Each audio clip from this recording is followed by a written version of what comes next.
बहुत समय पहले आर्यावर्त की भूमि पर एक विशाल और समृद्ध राज्य था, रत्नगढ़।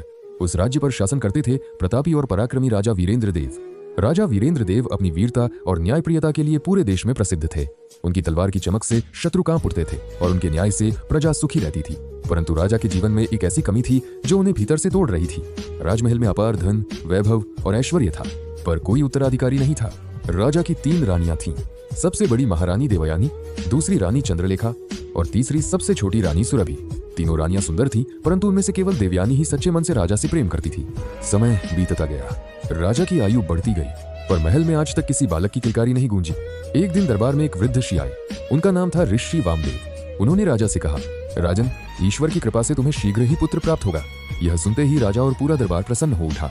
ऋषि ने एक दिव्य फल राजा को देते हुए कहा, इसे अपनी तीनों रानियों में बराबर बांट देना।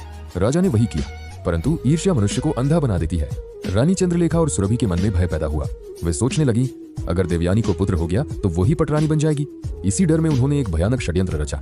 उन्होंने राज्य के ज्योतिषी सोमेश्वर को सोने और हीरे देकर अपने पक्ष में कर लिया। कुछ ही दिनों बाद खबर फैली, महारानी देवयानी गर्भवती है। यह सुनते ही राजा की खुशी का ठिकाना नहीं रहा।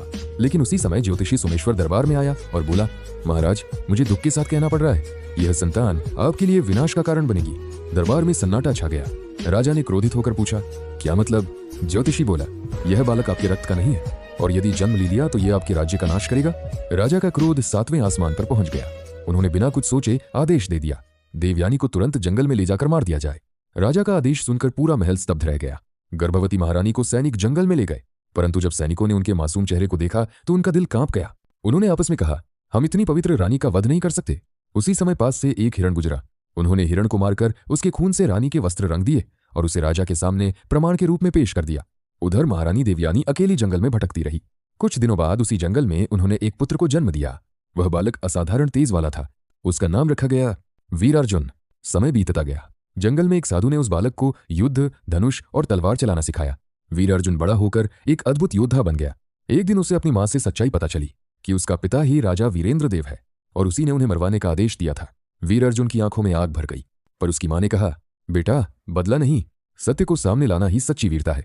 कुछ वर्षों बाद वीरार्जुन एक योद्धा बनकर रत्नगढ़ के दरबार में पहुंचा। दरबार में उसने राजा को खुली चुनौती दी, महाराज, अगर मैं 3 असंभव कार्य कर दूं तो क्या आप मेरी एक बात मानेंगे?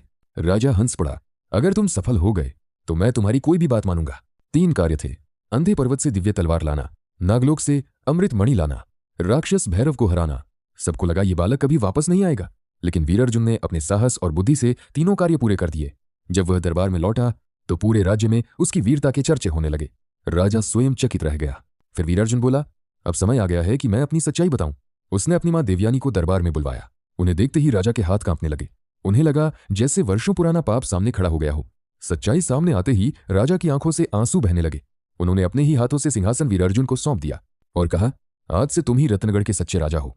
और इस प्रकार जिस बालक को जन्म से पहले ही मार देने का आदेश दिया गया था, वही एक दिन उस राज्य का सबसे महान राजा बना।